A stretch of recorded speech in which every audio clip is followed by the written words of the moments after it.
Hi everyone, I'm Sharon. This is Heritage Journals. I'm really glad you're here with me today. It's going to be a really fun thing that we're working on today because we're going to be putting the signatures in our slow stitch junk journal, and we're going to be doing it adding the hidden spine. So I'm going to show you how to do that.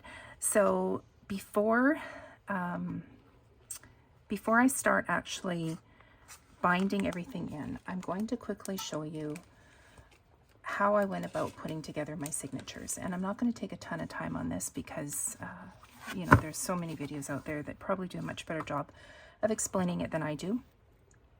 But here's how I go about it. So I really wanted this journal to tell a story, and the cover really did become something very beachy. Feels like children that were raised by the ocean. It sort of has that, it's not really a nautical feel, but definitely more of a beachy feel with floral fields and all of that kind of thing, definitely in primary colors. And I wanted the inside of my journal to match the outside of my journal in the feel of it.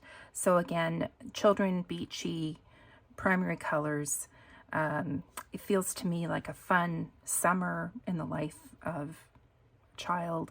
So that's the feel that I went for on the inside. So I actually created some digitals to go along with this kit because I had a very specific idea in mind of what I wanted it to look like. Now, it's a very small digital kit because I just wanted to do a small kit to try. I handed some digitals, and these children are the 4 recurring children in the series of digitals, and basically they're neighbors who play together all summer. Each family has a little boy and a little girl, and one family has some puppies, and they love going to the beach and playing. So in the first image that I did is the day of the children going to the beach. And this is going to be the first image when you open the front page of the journal. And so I wanted it to kind of be like the beginning of the story.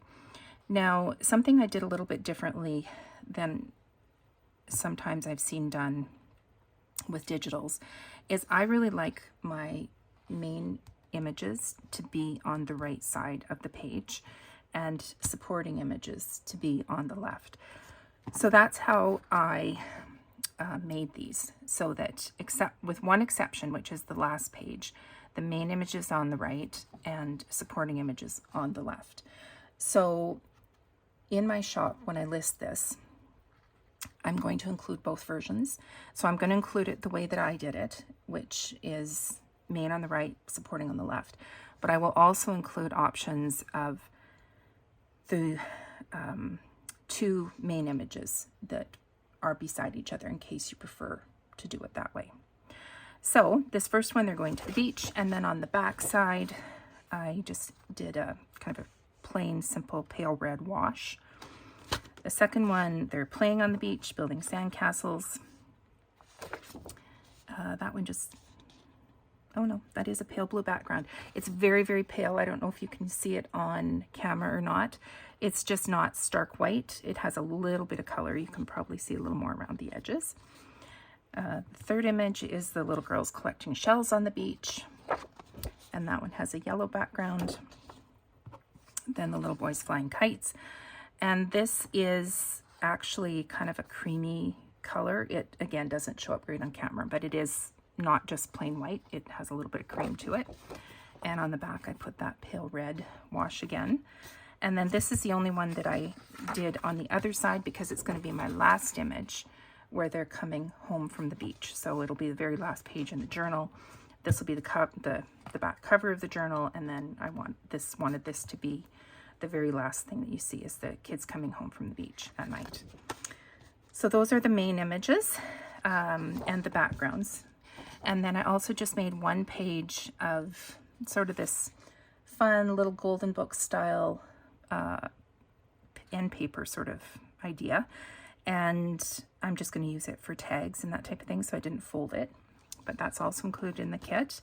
And then you saw smaller versions of the gingham, but those will also come in full page sizes. And then I just did 1 page of fussy cuts that can be used to decorate, because I'm going to be doing a lot of decorating in here with fabric.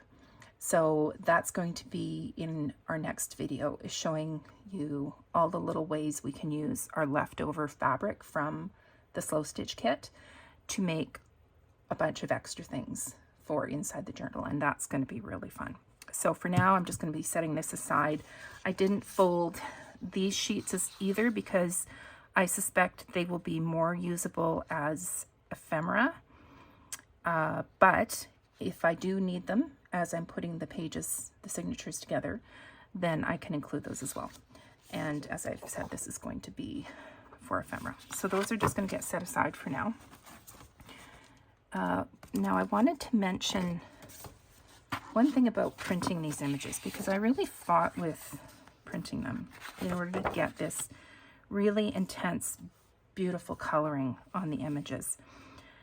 Now I have an Epson EcoTank printer, which is a great printer, and I love it. And I always was able to print images that were this vivid before. And then for some reason I had a hard time getting it to go back and do that. They always came out washed out. And I was using the same paper.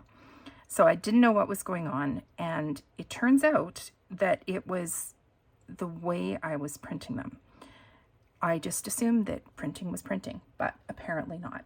So these ones I printed through the PDF printer. So if you get the digital kit, I will be including a PDF file, and that file is specifically designed for print.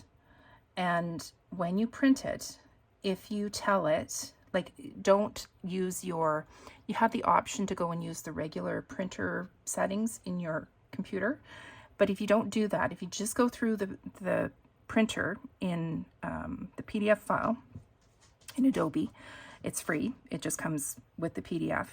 You get much better quality prints. So I don't know why that is, but that's what worked for me finally. And I also do use a good paper. I use Epson Premium Presentation Mat, which is a more expensive paper, but I don't use it for every single thing, except for images that I really want to be vivid. So that's why these turned out so nice and bright.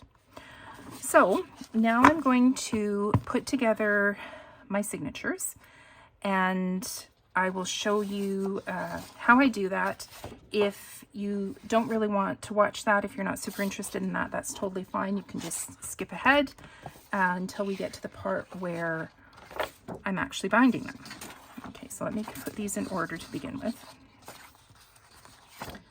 All right, so I want going to the beach, playing at the beach, collecting shells, flying kites, coming home from the beach. That's the order that I want my main images to be in. So I'll show you the extra pages that I'm going to use. So I have a number of, these are just plain solid color paper that I have in blues and reds and yellows. So I want to put one of each color, whoops, in each signature. So I'm going to put those in 2 piles. This is a page of wrapping paper that I found. It's not vintage, but it has sort of that vintage feel to it, and I thought it would work well with the colors in this. And where I want to use this, because it is a little bit bigger, is as the second page in my journal. And I really like the look when you open a journal of having almost like a layered look. Often I'll do 3 layers even, if depending on the size of the journal. This one I don't think is big enough for 3, but I like to have that first image and then something bigger behind it, which almost feels like it's framing it. So that's how I'm going to do that first image. So that's going to go there. I've got a piece of vellum for each one. I don't know where I got these from. Maybe from Amazon, but more likely from Marketplace. I get people's scrapbook supplies that they're not going to use anymore, and I think that's probably where this came from. So I'm just going to put one of those in each pile. I have this beautiful vintage wallpaper that I thought worked well here in these beautiful yellows and golds. I want everything that's in this journal to feel like it could belong in these children's lives. So even though they're not at the beach, I can totally see this being in one of their homes. And so that's why I chose to include this one. It's the right colors and the right feel. And because this was very, very delicate, I don't know if you can see on the spine or not, it was cracking very badly on the spine because it's very old and delicate. So I did just take and put a thin line of Fabri-Tac down the spine, which, you know, holds it a little bit closed so that it won't peel anymore. But then inside, I decided to do just a fabric collage with some of my extra pieces of fabric because I really wanted it to be strong enough that I knew it wasn't going to fall apart. So this one I just did in mostly reds and blues. I didn't include yellow on this one. And I just glued it onto the back of them with Fabri-Tac and put it under a heavy book overnight to dry. And it's flat and it's strong because fabric is very strong. So that's what I did for that one. And I've got 3 more pages that I think are kind of special pages that I need to divide between the 2 signatures. This one is the first one. I really, really love this. I have a set of these napkins. I don't know where I got them, but I don't have very many left. I only have, I think, maybe 3 left, but I love them. And the colors just worked so well for this, and the theme I thought were really good. So I just decoupaged the napkin onto the back of one of my pages that was the plain red wash, just so that it had a little bit of color on the back that can be written on. And again, I just put it under a heavy book last night so that it dried flat. I waited until it was mostly dry and then, well, it still felt a little bit damp, and then I just put it under a heavy book to flatten out overnight. I also decoupaged this one in this gorgeous yellow. I have lots of these ones, thankfully, and put it over the wash, the yellow wash paper on the inside. And then I have to grab it. I just did this one this morning, so I was waiting for it to dry, and I still have to trim around. This is another piece of vintage wallpaper that is very, very delicate. So I wanted to put something on the other side, and I had another piece of this wrapping paper that was in the blues, and I thought it worked well. So I just put it on the back because this is actually not vintage, this wallpaper, so it's quite strong, and it'll stop this from falling apart. So I will be trimming around that as well. So I want one of these napkins to go in each one, in each signature, and I want one of the wallpapers to go in each signature. So I think we'll do there and there, and there. Oh, nope. Sorry, I'm trying to decide. I want to have a wallpaper in each one, and I've already got a wallpaper there. So I'm going to do the wallpaper on the back, the second signature. And then I've already got yellow here, so I'll do red there and yellow there. Then I've got a paper bag that I want to put on each one, and I've cut the end open already. I have left this extra piece on here, and the reason for that, normally I either, well, you can glue it down. I often just rip it off because I'll reinforce that with a piece of paper. But on this one, I did leave it down because I'm going to be using fabric to sew onto the edges, and I wanted a little bit more strength there on that part of it. So that one's going to be like that. So we'll put the 2 different paper bags, one in each signature. I've got these 2 really pretty greeting cards. Let's go like that. And then I've got this really cool music book. It's a vintage children's music book with all these beautiful colored notes on it. I think it's fantastic. So we'll just put one each there. And then this is a little extra page, which I'm going to set aside for now. If I need it, I'll include it. And if not, I will use it for ephemera. So now I probably will speed this section up so you don't need to watch my entire thought process of how I'm organizing the pages for each one. I will explain it a little bit afterwards, why I've put things where they are. So I will speed that up now and quickly put my signatures together.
Okay, I just realized that I made a mistake the way I printed this out. Because I want this to be the back image and this to be the front image, I should have printed them on the same piece of paper, but that's okay. What I'm going to do is just make this, so because the back image is more important on this one. And then on this blank page, we're going to do something with fabric and make that really pretty. And then I will just tuck my little girls inside. And let's see how that looks on the other side.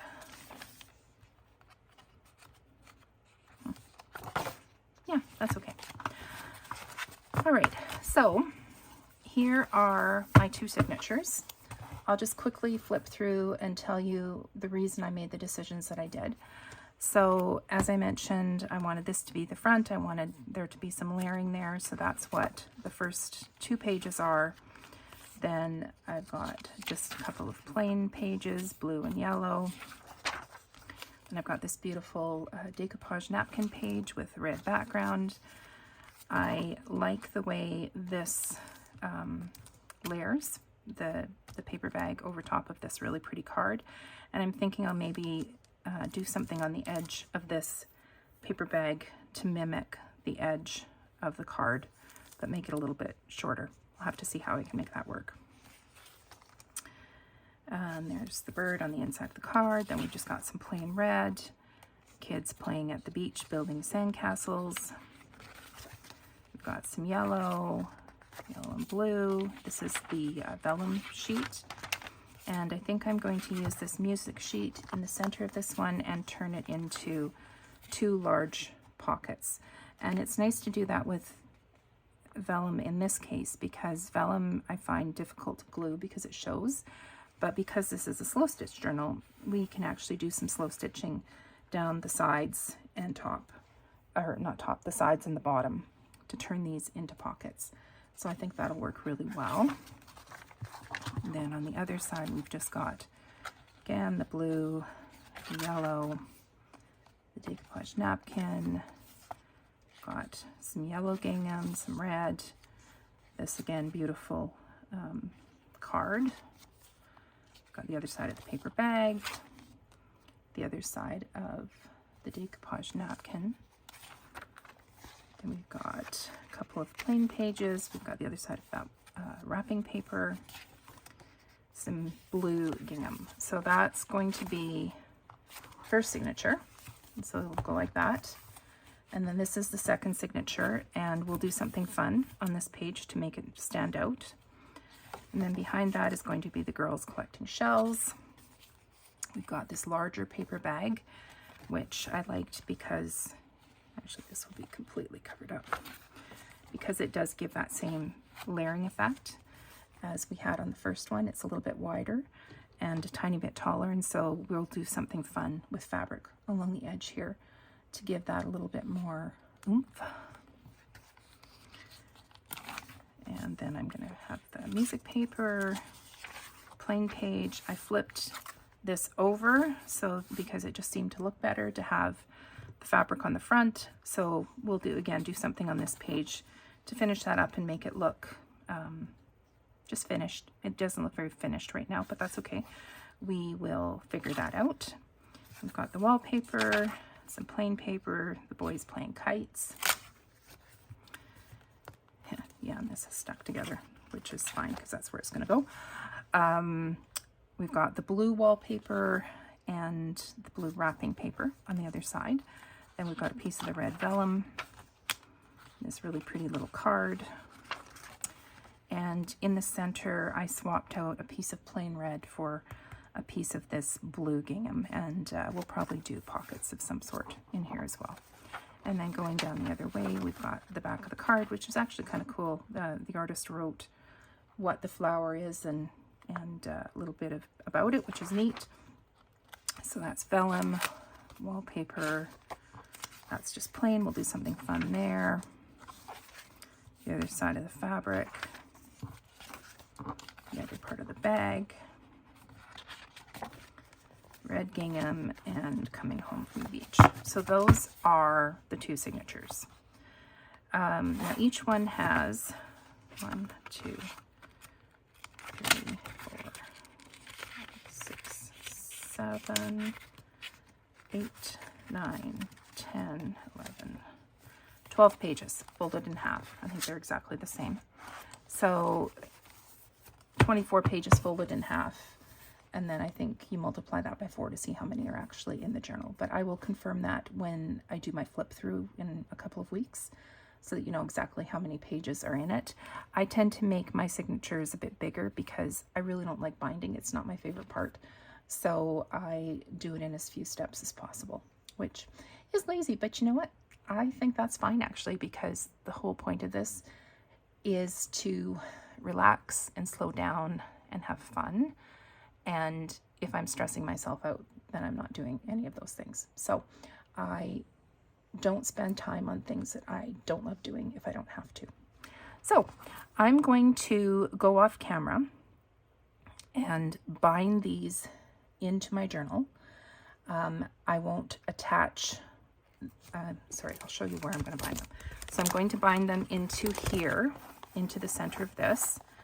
And it will, so you'll see the thread here for the binding, but you won't see it when we're done. So once I get it bound into this section, I'll come back and then show you how we're going to add the cover on to the journal. So that's what I will do next. All right, I have finished binding my signatures in, and I realized as I was doing that I completely forgot to show you something. So I'm going to do that now. I was so focused on figuring out my digitals that I completely forgot that my whole original plan for this Storybook Threads kit was to be able to use children's book pages because there are so many beautiful ones. So you totally do not need digitals in order to do this. I had gone through my piles and piles of books and I found this little golden book that I think would have actually worked really well. The reason that I didn't go with it was because I had, you know, a specific vision in my mind of what I wanted the journal to look like. So I made the digital kit, and this one, it just kind of didn't go with it. I was going to incorporate some of the pages as well, but it didn't really fit together. But this little book about this little girl at the ocean would have worked really, really well.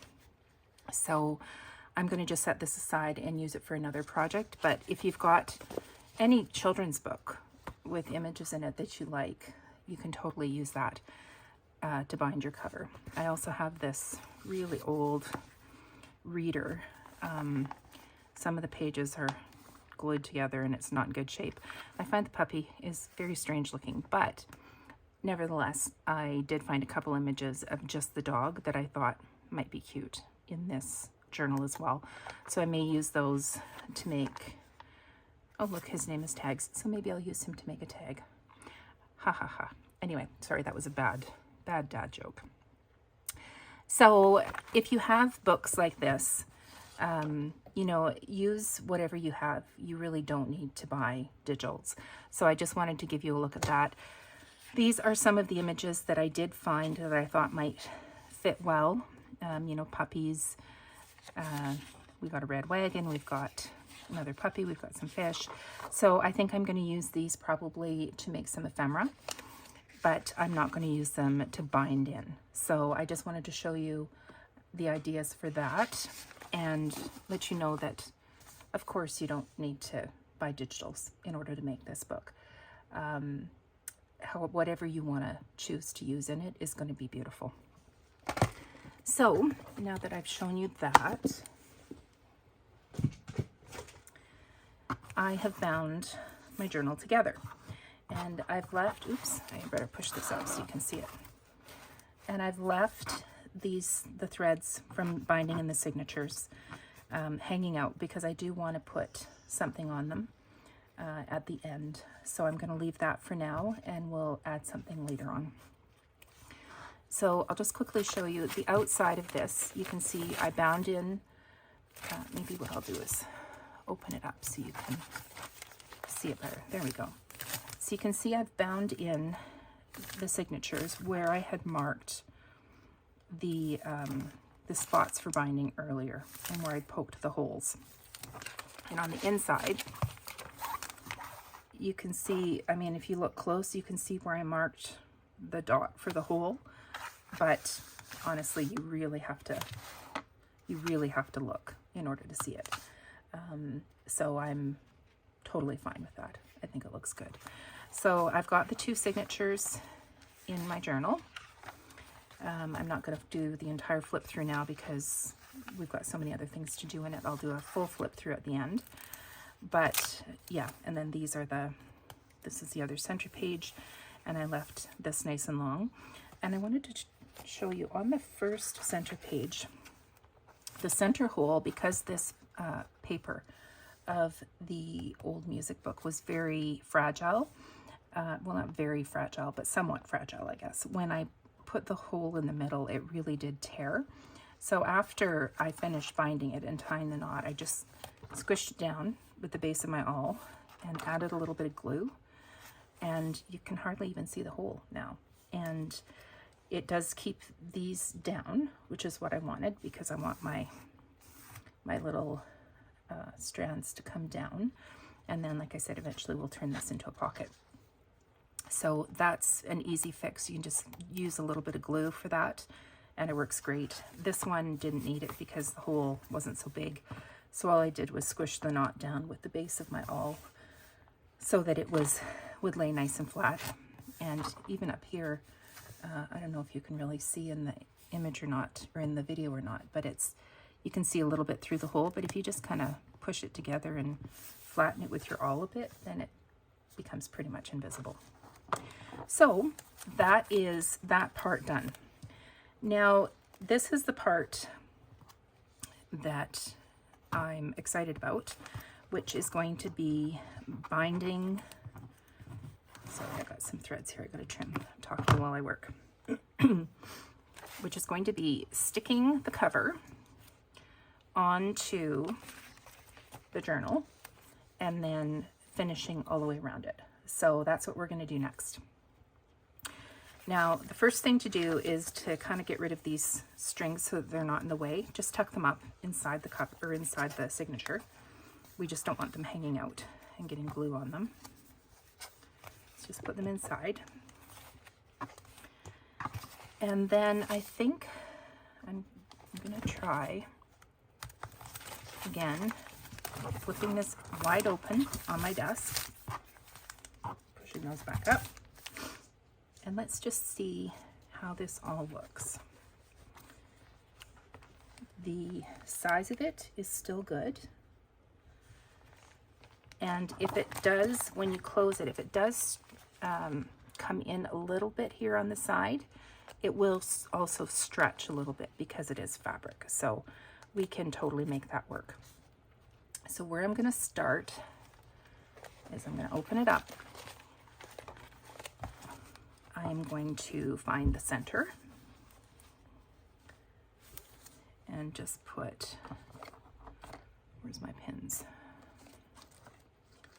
I'm just going to put a pin kind of in the center here so we know where it is.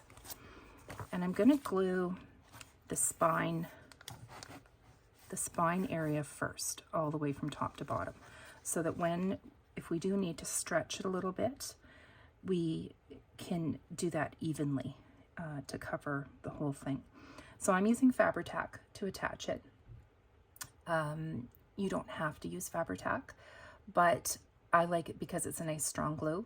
Art glitter glue would also work, but you may need to use more of it because it might soak in to the batting on the back.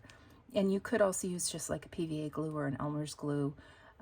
Again, you would probably need to use a little bit more of that because it's going to soak in a little bit. So here's what I'm going to do. Let's set this right up. I want to make sure you can see the whole thing. And I'm just going to start laying down my Fabri-Tac over the center here. And you don't need to worry about this soaking through because the cover that we've made, the slow stitch cover, is so thick. The one thing I would watch is don't put too much glue right over the holes. It's okay to put a little bit, but don't do too much because it will seep through. But a little bit is fine. And I'm just going to go over, I don't know, maybe 3/4 inch on each side, just to get the middle nice and started.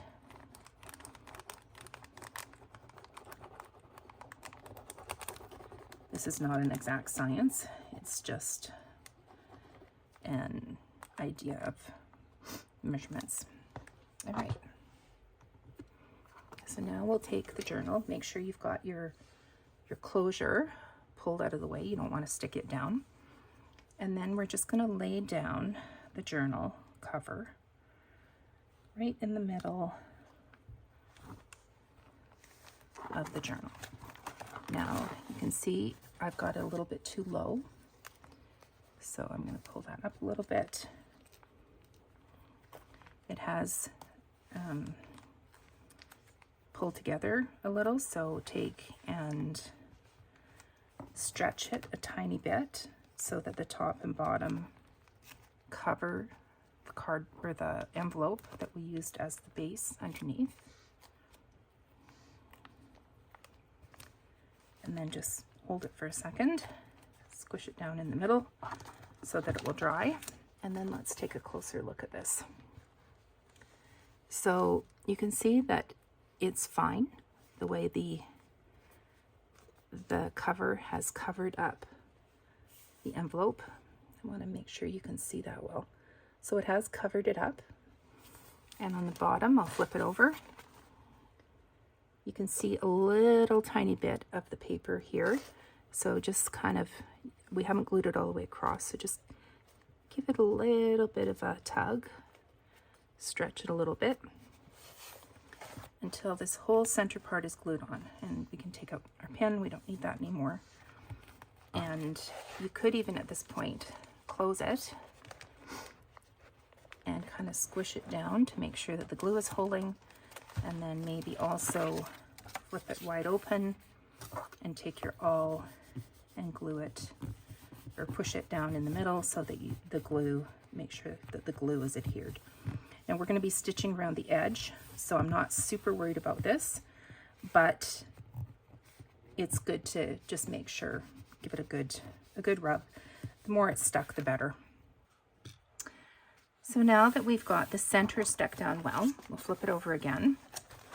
And now we're going to stick down the back and the front. And I was going to start with the front, but now I'm thinking maybe I'll start with the back in case there's something that doesn't work great. We can at least see what that is and then deal with it. And then when the front comes, we'll be able to do that one perfectly. So I just flipped it over so that the back is upside down. Of course, if you're left-handed, you're going to do this reverse. And just pull the cover back as far as it's been glued. So that's where my glue ends. Again, I'm going to tuck in my edges here. And we're just going to go not the entire way to start with. I'm going to just do it probably about halfway, glue it down, make sure that it's stretched to fit, and then we'll do the finishing part. So I want to get fairly close to the edge, but I don't want thick glue right at the edge because that's where we need to stitch. And if we were using a machine, that wouldn't matter, but hand stitching sometimes can be hard to get through the glue. So try to not make it too heavy right on the edges.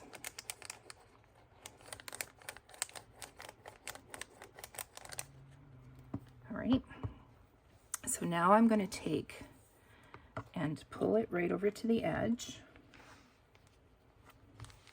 I'm going to make sure it's to the top and bottom. I just need to look at this, give it a bit of a stretch if it's not quite, and just really press it down so that the entire thing is adhered. Then just gently pull this back. You don't want to rip it off where you've put the glue already, but we want to be able to add our next bit of glue. Now somewhere on here, oh, that's where it was. When we get to the front here, we have to make sure we tuck under this edge part where the knot showed.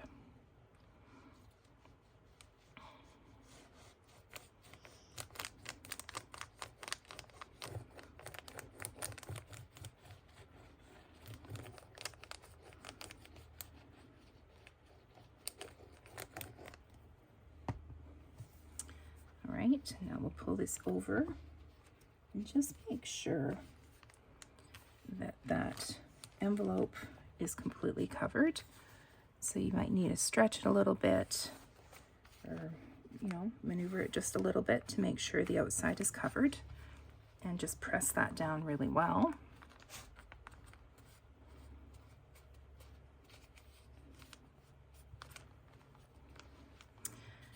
And then that's that cover done. So what I'm going to do now is open it and just make sure that it stays in place once we close the journal. Just make sure it's not gonna move out of place here. Stretch it a little bit if it needs to be. All right, so I'm pretty happy with how that turned out. Now we're gonna do the front cover. So let's open up the journal again and lay it flat. Flip it open.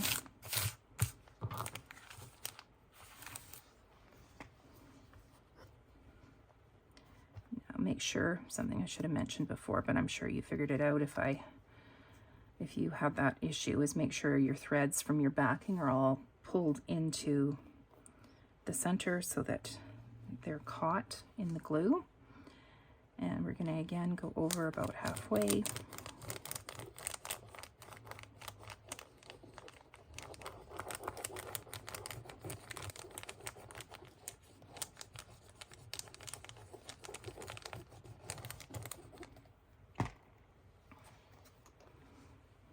Give it a stretch. Make sure it's going all the way to the edge. Just check that it's all the way to the top, which this one needs to be pulled up a little bit. So you just want to make sure that the edges line up to the envelope underneath. And they should be the same size because we measured the cover when we cut it the same size.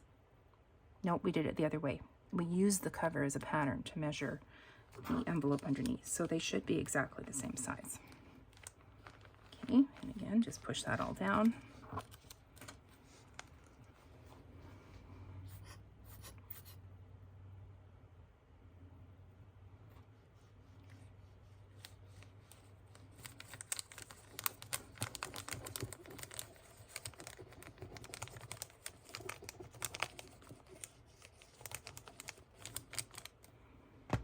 All right, put lid on my Fabri-Tac so it doesn't gloop all over, and then smooth the edge down all the way around. And right on the edges here, if you kind of give it a little bit of an extra squeeze just to make sure that those are attached, It'll make it easier when it comes time to sew. And then we'll close it. Again, make sure that it stays attached.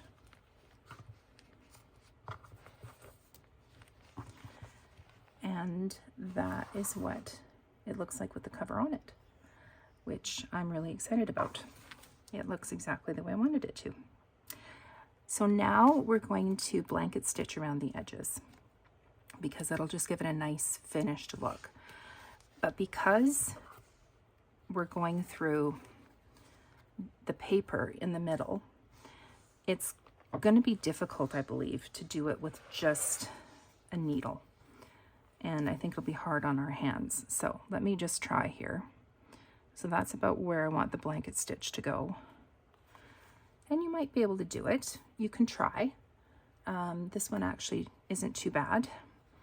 But if you find that it's difficult, what I had intended to do, you fold it so that it's only the cover. All of your signatures are out of the way. What I'd intended to do was actually go through and pre-punch my holes.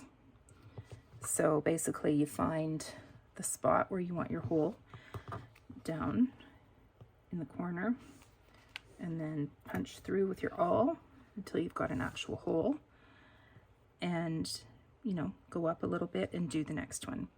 So you could do this all ahead of time, or you could do it as you go. You can kind of play with it and see what works best for you.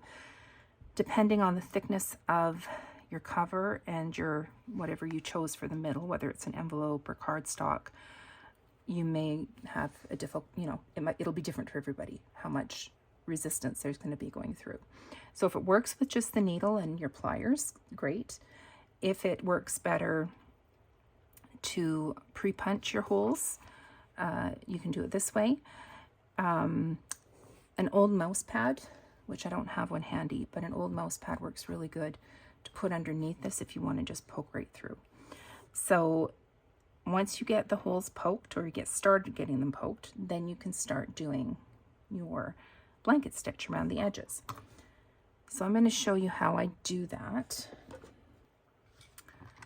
So I've taken my needle and I've threaded it with the full 6 strands of the embroidery floss because I want the edge to be thicker and a bit more noticeable. Like it is really giving the whole journal a border. So in addition to a functional job of keeping it together, it's also going to be framing it. So I'm using the full thickness. I've again just kind of pulled a long stretch. I've made a knot at the bottom and I've trimmed the knot so there's maybe only, I don't know if you can see it, maybe only 1/4 of an inch or so, 3/8 of an inch beyond it, because what I want to do is pull this knot through the middle so that you don't see it. So here's how I'm going to do that. In the corner, you can see where your batting is. And if you go in, you can kind of almost separate the batting just a touch. You just want enough to hide the knot. So you can go in. Make sure you can see what I'm doing here. You can go in and we're going to come out in the corner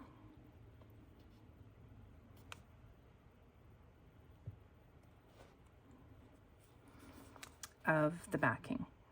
So kind of like that. On the front, you're not going through yet. And then pull it through. And this, I forgot my pliers downstairs, but this is where pliers would come in really handy because this is all going to be thick. Oh, and by the way, I'm starting on the back because I want to make sure I know what I'm doing before I get to the front where it's going to show more. So once you pull it through, then you can kind of take that little thread that's left over and just tuck it into the batting. And then when you come around to finish, you just make sure that little thread is tucked inside and you won't even see it.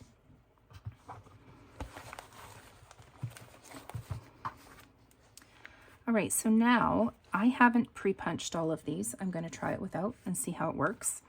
So you've got this piece in the background and you want it to go through kind of an even amount from edge to edge. So a little bit in and push it through, and you'll see it's about the same spot on the back that I put the thread through. So push it through. You know, with pliers that might not be so bad actually. Don't pull it tight. You want to have some loose, because when you come up,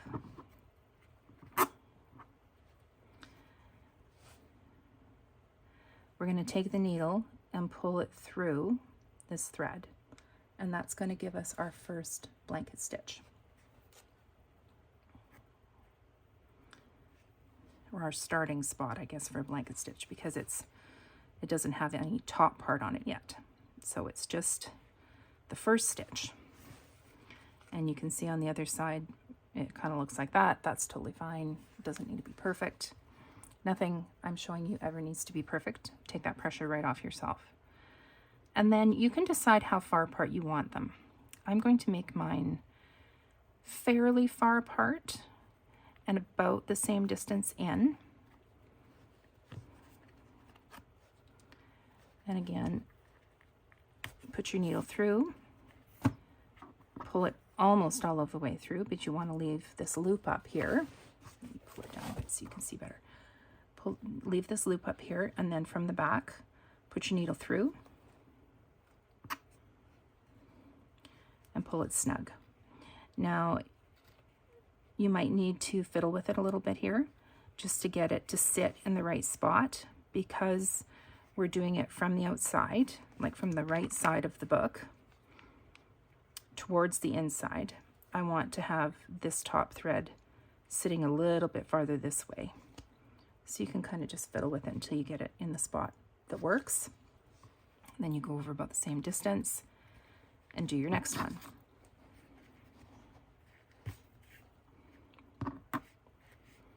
Pull it all the way through. Put your needle through the loop from the back. And pull it snug. And you've got your blanket stitch. Now, because these are raw edges, you will find that you're going to have these little threads poking out as you go. You can either trim them now or do what I do and wait until it's done. And then I just go around and trim off anything that I don't like the look of. So I'm going to speed this part up, but I will let you watch how I do it. When I get to the corners, I'm going to slow it down so you can see how I go around the corners.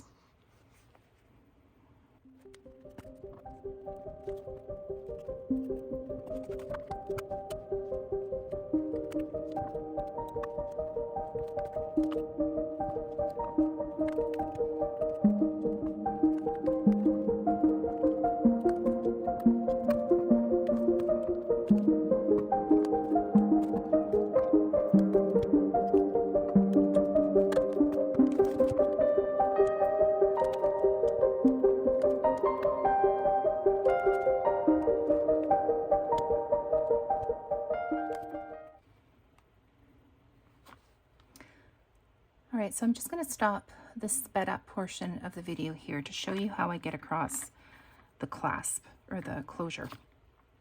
So first of all, I did a stitch right at the edge of the closure and then went down kind of about partway through.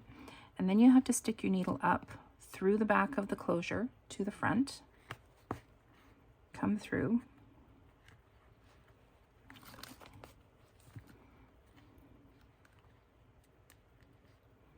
then you again want to hook your thread under and pull it up so that that stitch, that blanket stitch, you have that on the front of the closure.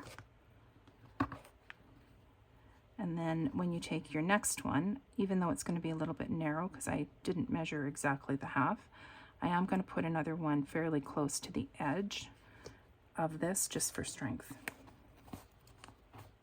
So pull it through, your thread's on the front of the closure, pull it through the loop,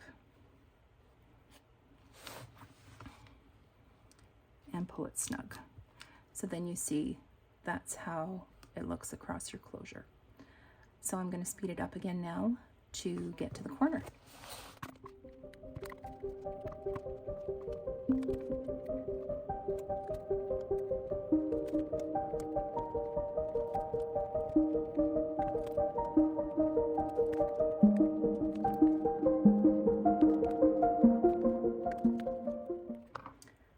All right, I'm going to interrupt here again because my thread is starting to get short and I want to have lots of thread to get around the corner. It's much easier if you're not running out of thread right around the corner. So this is the part I always find a little bit difficult, is finishing off a blanket stitch when you want to start one right next to it. So what I do is you pull it kind of tight and then I make a knot. And we'll do a double knot.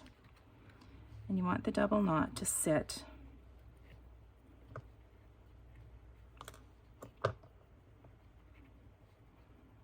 right, let me get it just right here.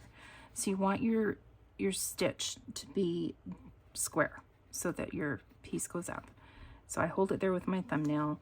Then you want your double knot to sit right there. So, of course, this all gets tangled up when I try to show you. But let's see if I can't make it work.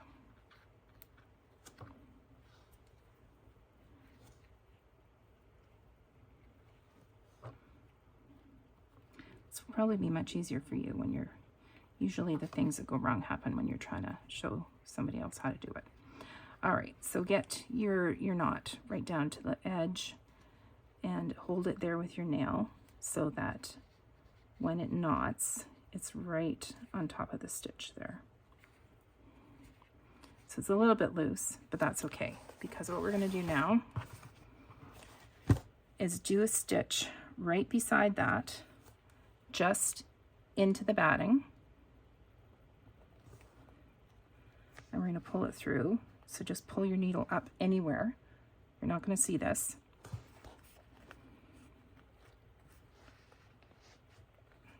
Pull your thread through. I don't need the needle anymore. And you want to just tug on it until this knot disappears down into the batting.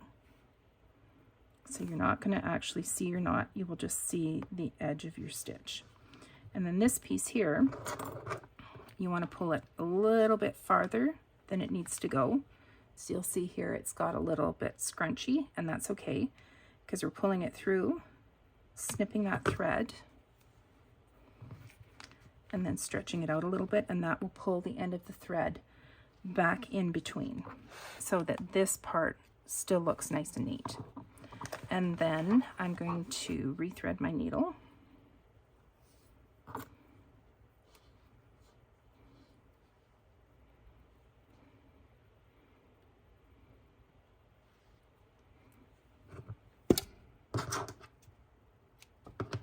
Sorry guys, bumped my thing there.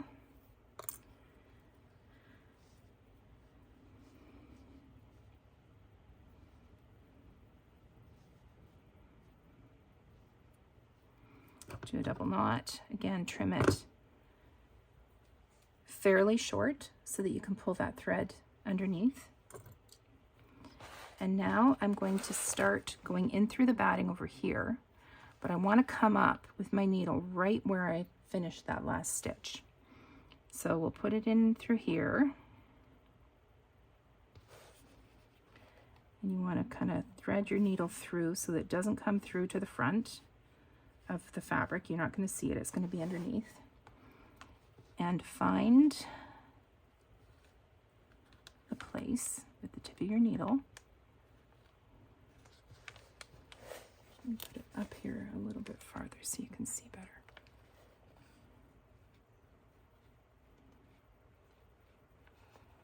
Right where you came up.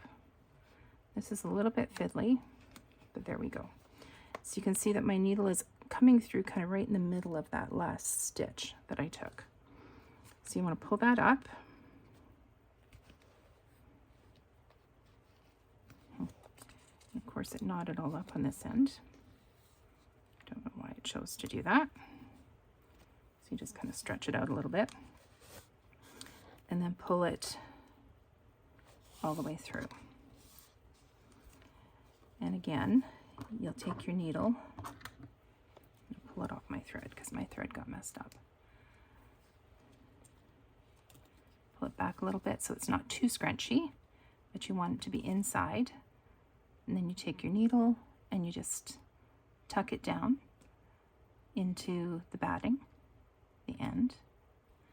And then when you get around the corner and you stitch over top of that, it'll stay in place and you'll never know that it's there. And then here, where you came up again, you can see it looks like it just continues.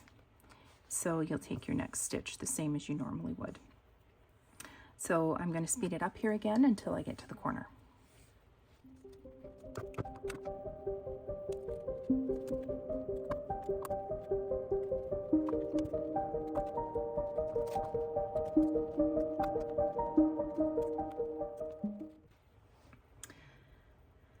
Okay, so I'm going to come back now and talk about going around the corner. Now when you get kind of to this point, you see, you know, your stitches have probably been sort of the same distance apart.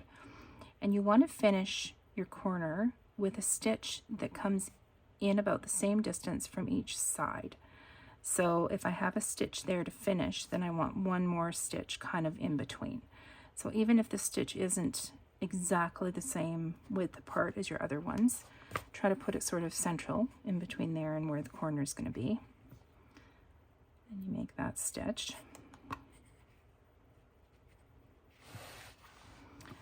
All right, and then right in the corner here,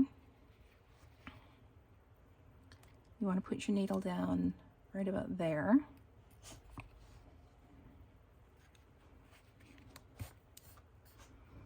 And do your stitch just as you normally would.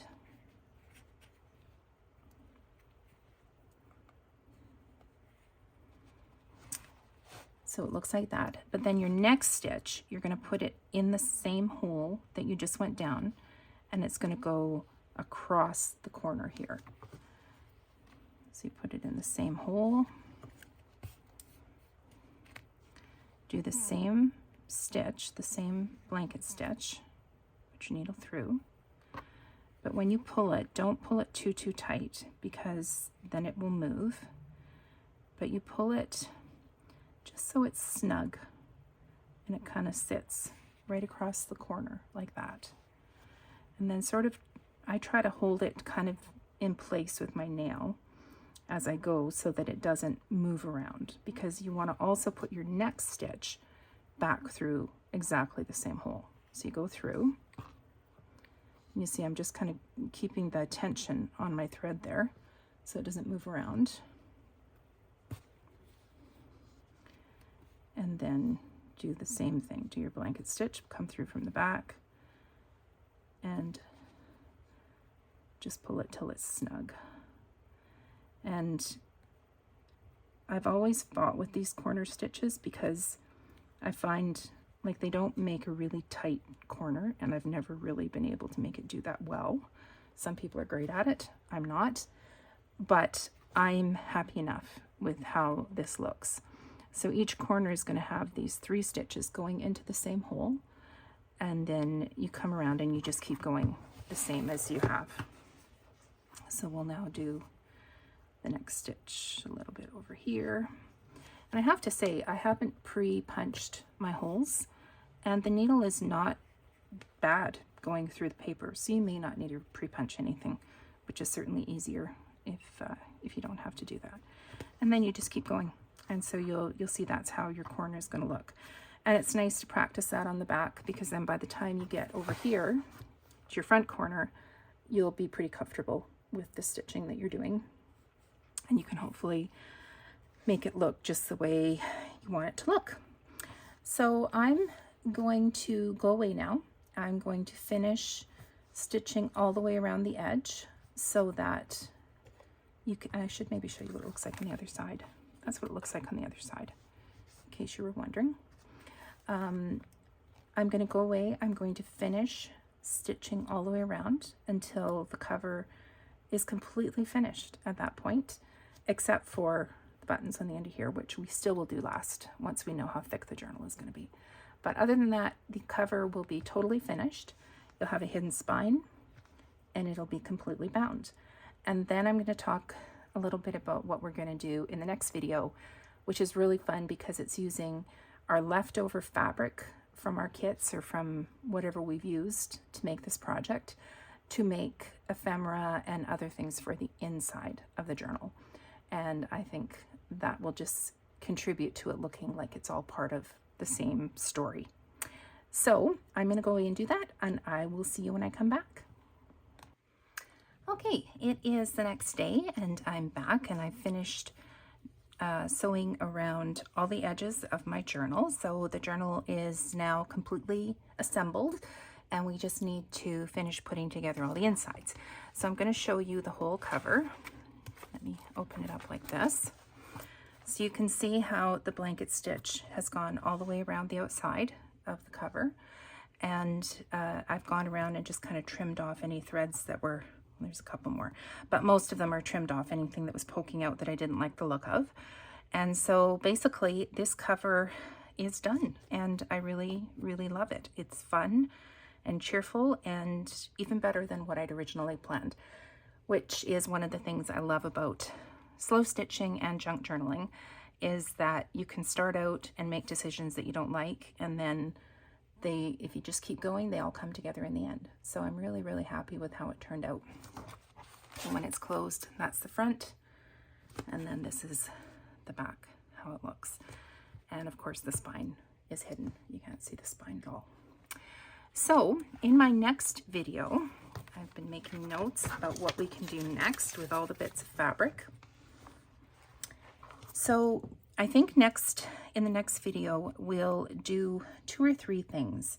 One thing I want to do is stitch some center pockets in 2 places. So on this page, I'd like to make a slow stitched pocket to go all the way across. I think that would look really pretty. And then in the first signature in the center, we need to stitch these pockets in. So we'll work on that. And then there's going to be a couple of belly bands that I'm going to be working on.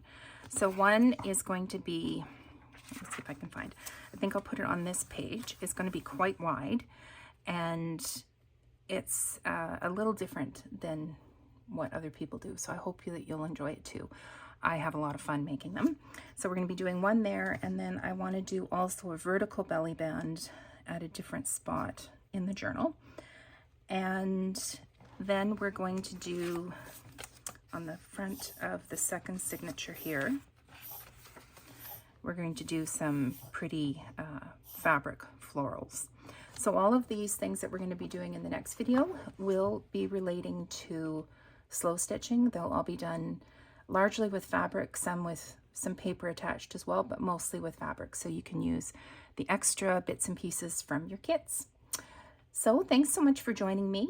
I hope that you are having a lot of fun putting together your journal cover, as I am mine. And I will see you next week when we'll be working on the extras. And until then, happy stitching.